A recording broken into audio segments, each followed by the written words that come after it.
반갑습니다. 대기업 청자 여러분들 그리고 일동제약 주주님들. 일동제약 같은 경우 작년 10월에 재무구조 개편을 위해서 분사 경영을 실시했는데요. 이런 부분에 있어서 올해 실적 개선과 신약 모멘텀으로 주가 상승에 이런 시발점이 되지 않을까라고 보고 있습니다. 오늘 함께 알아볼 내용은 이 연구소 유노비아 분사에 대해서 간략하게 설명을 드리고, 이 일동제약 같은 경우 재무 악화의 원인이 바로 이 연구개발비 문제였다라는 거 혹시 아실까요? 그래서 이런 내용 바탕으로 올해 이 실적 모멘텀 그리고 아이디 신약에 대한 기대감까지 상세하게 말씀드리도록 하겠습니다.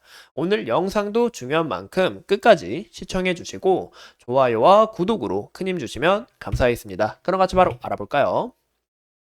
일동제약 같은 경우 작년 10월에 이 100% 자회사로 유노비아라는 이 이름으로 연구소를 분사했습니다. 일단 이 유노비아는 비상장 기업으로서 이 신약 연구 개발에 초점을 맞추고, 일동제약은 보시는 것처럼 이医薬품 그리고医薬품 원료 및 건기능 식품을 파는 이 사업을 좀 초점을 맞췄다라고 보시면 좋을 것 같아요. 그럼 일동제약은 이 신약 개발이 없는 이 동력 시절로 돌아가게 되지만, 이 표면적으로 이 R&D 부문을 독립하면서 이 구조적인 융통성을 확보를 하고 또 자금의 순환을 더욱 활발하게 할 수 있다는 이런 큰 장점을 가졌다라는 거죠. 그래서 이런 부분에서 재무구조 개편이 되고 이 주가 상승에 있어서 이 모멘텀이 좀 작용되지 않을까라고 생각을 하고 있습니다. 심지어 이 매출 대비 연구개발비를 보면 이 굉장히 높은 수치인 것을 확인해 볼 수가 있어요. 이 매년 연구개발비가 지속적으로 늘어나는 것을 확인해 볼 수가 있는데, 이 매출 대비 연구비의 비중이 우리나라 이 기업들 중에 최상위권에 위치한 것을 우리가 확인해 볼 수가 있습니다. 이 실제로도 이 매출 대비 연구 개발비가 이 17%에 육박하다는 것은 글로벌 제약사들의 이 연구 개발비와 흡사할 정도다라고 보시면 좋을 것 같은데, 이 바이오 기업 같은 경우 이 성장주 특성상 우리가 이렇게 이 기업이 이렇게 투자를 많이 하면 앞으로 이 신약에 대한 모멘텀들이 다양한 거 아닐까라고 생각을 또 해볼 수가 있어요. 하지만 가장 큰 문제는 이렇게 큰 비용을 투자하는 데 있어서 이 가시적인 성과가 나오지 않게 된다면 이 재정상 이 위급 문제와 그리고 재무 구조도 굉장히 시급 문제가 위급해질 수가 있고, 또 이런 부분에서 투자자들의 실망 매물이 함께 나올 수 있다는 거죠. 그러면 이 주가에도 악 영향을 준다라는 겁니다. 그래서 이런 부분에 있어서 2023년 같은 경우는 20%를 넘는 이 연구 개발비를 보여줬습니다. 또 마찬가지로 제가 말씀드렸던 이 문제, 이 가시적인 성과가 나오지 않게 되면서 영업 손실을 더욱 커지게 되고 또 구조 조정을 앞두고 있다고 하는데, 이런 부분에서 실망 매물이 함께 나오면서 주가 하락의 원인이 됐다. 그로 인해서 올해 연구 개발비를 죄송합니다. 이 연구소를 분사하면서 이 재무 구조 자체가 개편되는지 이런 부분을 좀 확인하시는 게 좋지 않을까라고 볼 수 있습니다. 또 일동제약 같은 경우 이 여러분들 이 아로나민 아실까요? 저 형제 기업을 홍보하는 건 아니고, 이런 부분에서 이 선물하기 좋은 이 아로나민이나 이 다양한 제품을 현재 일동제약은 판매하고 있습니다. 이 무엇보다 유노비아 이 분사 이후에 이 광고 선전비, 즉 마케팅 비용을 확대를 바탕으로 이 아로나민, 이 GQ랩 등 다양한 매출 성장이 현재 추정되고 있는데, 보시는 것처럼 2024년 1분기부터 24년까지는 올해 다시 매출 품목이 서서히 증가하지 않을까라고 보고 있고, 또 매출액 대비해서 연구 개발비가 큰 폭으로 줄어들게 되면서 이 재무구조조차 크게 개편되지 않을까라고 내다보고 있습니다. 또한 이런 이 아로나민, 프로바이오틱스, 이 메디터치 등 고수익을 내는 이 고수익 품목들의 매출이 크게 늘어나게 된다 하고, 또 이 연구 개발비가 크게 감소하게 된다 하면 이 구조적 특성상 이 이익 개선 흐름이 좀 좋아지지 않을까 추정을 하고 있고, 우리가 현재 재무 상황을 보시는 것처럼 10월달 연구소 분사 이후 이 영업이익과 그리고 당기순이익이 흑자로 전환이 됐다. 영업이익은 크게 감소한 부분을 우리가 확인해 볼 수가 있죠. 전년 대비해서. 이런 부분이 현재 재무구조 개편의 큰 긍정적인 소식이다라고 보시면 좋을 것 같습니다. 이 무엇보다 죄송합니다.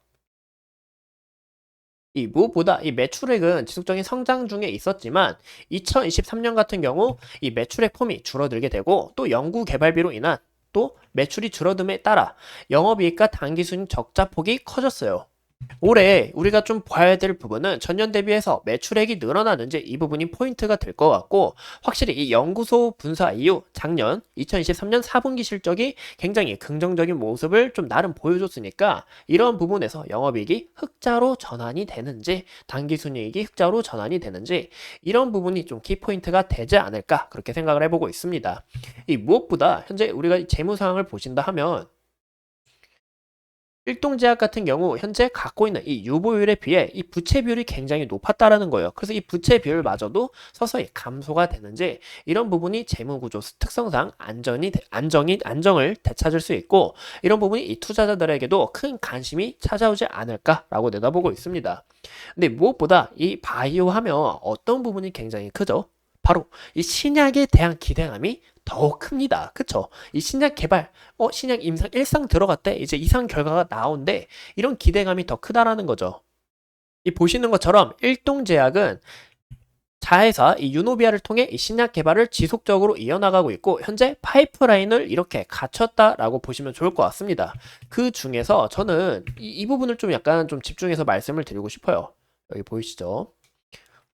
이제 IDG 16177과 그리고 ID 1105, 1156 이름이 좀 긴데 이런 부분을 좀 강조드려서 말씀을 드리고 싶습니다. 그 이유가 일동제약 같은 경우 이 자회사 유노비아를 통해서 이 대사성 질환인 이 신약 홀보 물질인 이 아이디를 중국과 일본에서 물질 특허를 얻었고, 또 글루카곤 유사 펩타이드 1수용체 작용제 이 계열 물질로서 이 체내에서 이 인슐린 분비를 유도하여 혈당 수치를 조절하는 이 GLP1 호르몬인데, 죄송합니다. 기침이 많이 나와가지고 현재 이 부분을 현재 일상을 진행 중에 있으며 제2형 당뇨병과 이 비만을 겨냥한 신약으로 개발할 지침에 있습니다. 아까 제가 이렇게 먼저 보여드렸는데 현재 비만약 굉장히 부족하다고 해요. 또한 이 GLP1 같은 경우 이 비만뿐만이 아니라 이 당뇨병 치료까지 가능한 물질로서 현재 보유하고 있는 이 파이프라인 가치가 더욱 상승할 수밖에 없고, 이 글로벌 기술 이전 기대감도 어느 정도 반영될 수 있다는 것을 참고해 주시면 좋을 것 같습니다. 이 보시는 것처럼 세계 비만약 시장 규모는 2023년 약 8조 원에서 30년까지 133조로 커질 전망인데, 이 비만조차도 2030년까지는 세계 인구의 절반이 이 비만이거나 가체중일 것으로 전망하고 있습니다. 그만큼 이 비만은 굉장히 이 만원의 질병이며, 현재 이 비만약으로서 품귀 현상을 겪고 있는 이 비만약 탑 기업들의 기술 이전, 이런 긍정적인 좀 소식이 들려오지 않을까라고 좀 생각을 해보고 있습니다. 그럼 우리가 이 차트 상황을 같이 보신다면 현재 차트를 보시는 것처럼 이 일동제약이 먹는 당뇨병 약을 출시를 하면서 이 GLP-1 수용체죠. 여기에 대해서 기대감으로 주가가 상승을 했었고, 또 이 구간대는 이제 먹는 코로나 치료제를 추진하면서 기대감으로 주가가 상승했던 이력이 있습니다. 이 무엇보다 이때 주가가 올랐던 이유가 바로 4분기 이 당기순이익이 흑자로 전환이 되면서 이 기대감으로 주가가 상승을 했지만 지속적인 이 하락 추세에 있다는 것을 우리가 볼 수 있습니다. 그 이유가 과거의 매물을 봤을 때, 또 과거의 거래 대금을 봤을 때 이런 부분에서 이 과거의 상당한 물량을 소화하는 데 있어서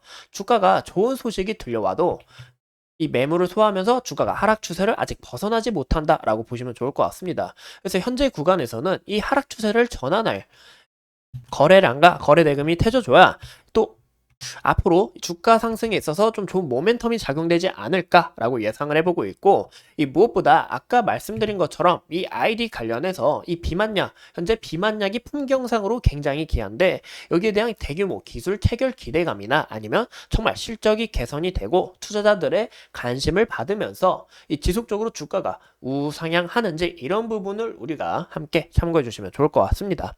이 일동자 우리가 함께 알아봤고, 우리가 마지막으로 이 차트 상황 더 자세하게 이야기를 드린다면 죄송합니다. 보시는 것처럼 일동제약 같은 경우 이 과거의 저항 지지 라인에서 최근 지지를 받아준 것을 우리가 확인해 볼 수가 있습니다. 그래서 이 구간을 이탈하게 된다면 하락폭, 이 하방 압력을 더 강하게 받을 수 있기 때문에 이런 리스크를 참고해 주시면 좋을 것 같고, 현재 이 구간대에서 지속적으로 돌파하지 못하고 이 과거의 매물을 소화하는 과정 중에 있다라고 보시면 좋을 것 같은데, 이 구간을 돌파하게 된다 해도 이 과거의 물량 상당하기 때문에 소화하는 시간이 좀 크게 걸릴 것 같습니다. 아까 말씀드린 것처럼 추세를 전환할 그런 신호를 보여줘야 되고, 이 무엇보다 61선, 121선까지 돌파를 하면서 이 121선 위에서 안착을 해서 주가가 서서히 우상향하는 이런 그림이 좀 이상적이지 않을까라고 생각을 해보고 있습니다.